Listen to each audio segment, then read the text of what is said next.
bien-aimés dans le Seigneur, paix et bénédiction apostolique, il nous a été posé quelques questions par 3, 4 jeunes qui m'ont appelé directement pour me faire savoir, mais sa béatitude, pourquoi seulement former les jeunes ou les séminaristes, les futurs missionnaires dans l'institut pontifical qui travaille bien sûr avec l'académie pontificale de l'Église de l'Unité, au lieu de faire comme les autres, étant une église internationale, vous êtes partout dans le monde, nous suivons les voyages, les déplacements du pape Jean-Pierre Ier, et nous suivons attentivement ses publications et ses mouvements qui, en une année,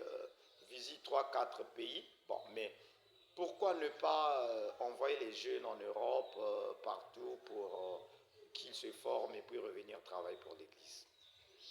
Avec un petit sourire, j'ai répondu à ces jeunes-là, ce que je partage avec vous, que donner la possibilité aux jeunes d'aller étudier à l'étranger présentement, la conférence épiscopale de notre pays n'a pas encore validé cela.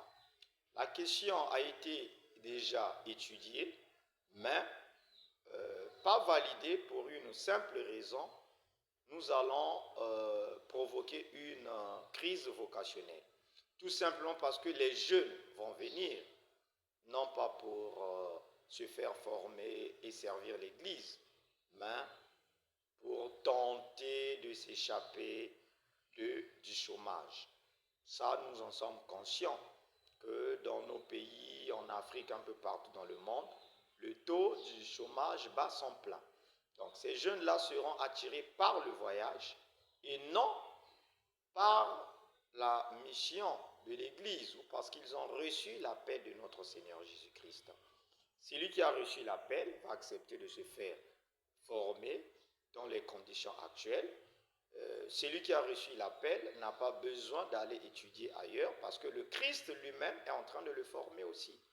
Les apôtres ont étudié autour du Christ, Ils ne sont pas allés dans les instituts ni dans les grands centres de formation. Vous comprenez? L'avantage avec nous, c'est quoi? Pendant qu'ils se forment, ils sont utilisés dans nos missions. Ils sont là pour aider les évêques, ils sont là pour accompagner les prêtres dans leur pastoral. Donc, pour cette raison, nos conférences épiscopaux n'ont pas encore validé cela. J'ai parlé comme ça parce qu'on travaille en étroite collaboration avec la RDC, qui sont nos confrères, nos frères. Dans le passé, on a tenté de changer les séminaristes. Il y a un de leurs qui est venu continuer sa formation au Congo et à Brazzaville jusqu'à se faire ordonner diacre et prêtre avant de repartir dans son pays pour continuer sa mission. C'est le père Canida Alphonse. Donc, ce n'est pas que nous n'avons pas la possibilité de faire voyager les jeunes, mais pour l'instant, on n'est pas prêt pour le faire, jusqu'à ce que nous ayons assez des missionnaires, jusqu'à ce que nous soyons rassurés que on peut maintenant commencer à le faire. Le moment viendra, mais pour ces deux raisons, ne pas provoquer une crise vocationnelle, ne pas recevoir les jeunes qui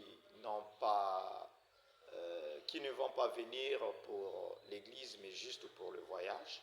On met des garde-fous parce que nous constatons cela ailleurs et dans les autres missions, pour ne pas parler des autres églises qui connaissent déjà ces choses-là. Donc, merci beaucoup, très chers jeunes, pour votre attention. Merci à tous ceux qui nous suivent attentivement. Ne manquez pas de revenir vers nous pour ce qui